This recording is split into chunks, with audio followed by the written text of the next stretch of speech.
మహాభారతంలో వ్యాఘ్రపాదుడు అనే ఋషి ఉండేవాడు. ఆయనకు ద్రౌమ్యుడు, ఉపమన్యుడు అనే 2 పిల్లలున్నారు. ఒకనాడు రాజు చేసిన యాగంలో పాయసం వడ్డించారు. దాన్ని వ్యాఘ్రపాదుడు భార్య తన పిల్లల కోసం ఇంటికి తీసుకుని వచ్చింది.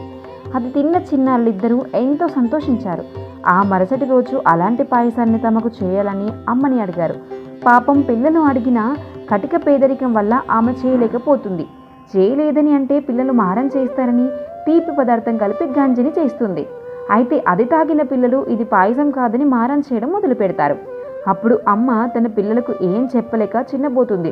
అది గమనించిన ఉపమన్యుడు ఏం జరిగిందమ్మా అని అడుగుతాడు. అయితే పాయసం చేయడానికి మన దగ్గర గోవు లేదు నాయనా, పాలతో పాయసం చేసినప్పుడే అది రుచికరంగా ఉంటుందని బదులిస్తుంది. అయితే ఆ చిన్న పిల్లవాడికి తల్లి సమాధానం విన్న వెంటనే ఒక ప్రశ్న మనసులోంచి వస్తుంది. అమ్మ, మనకు రోజు పాలు కావాలంటే ఏం చేయాలి అని అడుగుతాడు. చిన్న బాలుడు అడిగిన ప్రశ్నకు తల్లి చిరునవ్వుతో, మనకు ఏం కావాలన్నా ఆ పరమశివుడే ఇస్తాడు నాన్న, భక్తితో ఆయన్ను పూజించు అని చెబుతుంది. అప్పుడు ఉపమన్యుడు శివుడి కోసం ధ్యానం చేయాలని అనుకుంటాడు. వెంటనే తన తండ్రి దగ్గరికి అనుమతి తీసుకుని ధ్యానం చేయడానికి వెళ్తాడు. శివుడి మీద భక్తితో ధ్యానం మొదలు పెడతాడు. రోజులు, వారాలు, సంవత్సరాలు గడుస్తున్న కొద్దీ పట్టు వదలక నిష్ఠతో క్రమం తప్పకుండా పూజలు చేస్తూ ఒంటికాలి మీద నిలబడి శివస్మరణ చేస్తాడు. బాలుడి కఠోర దీక్షకు ముగ్ధురాలైన పార్వతీదేవి శివుడితో ఆ పిల్లవాడిని పరీక్షిద్దామని అడుగుతుంది. దాంతో ఆ బాలుడు ముందుకు బ్రహ్మ, ఇంద్రుడిలాగా ప్రత్యక్షమవుతారు.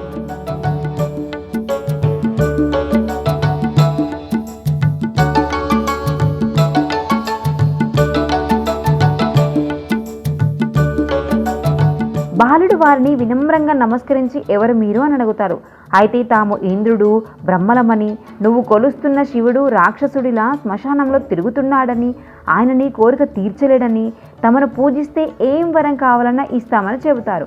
అయితే వారి మాటలకు ఆగ్రహించిన బాలుడు, మీరు నా శివుడిని దూషిస్తూ ఉన్నారు, ఇక్కడి నుంచి వెళ్ళిపోండి, మీ వరాలు నాకు అవసరం లేదని చెబుతారు. బాలుడి మాటలు లెక్క చేయకుండా బ్రహ్మ, ఇంద్రుడు ఏం వరం కావాలో కోరుకోమని మళ్ళీ అడగడంతో తన దగ్గర ఉన్న బూడిద తీసుకొని శపించబోతాడు. అంతలోని శివపార్వతులు తమ నిజస్వరూపంలో నిలబడతారు. వారిని చూసిన బాలుడు వినమ్రంగా సాష్టాంగ నమస్కారం చేస్తారు.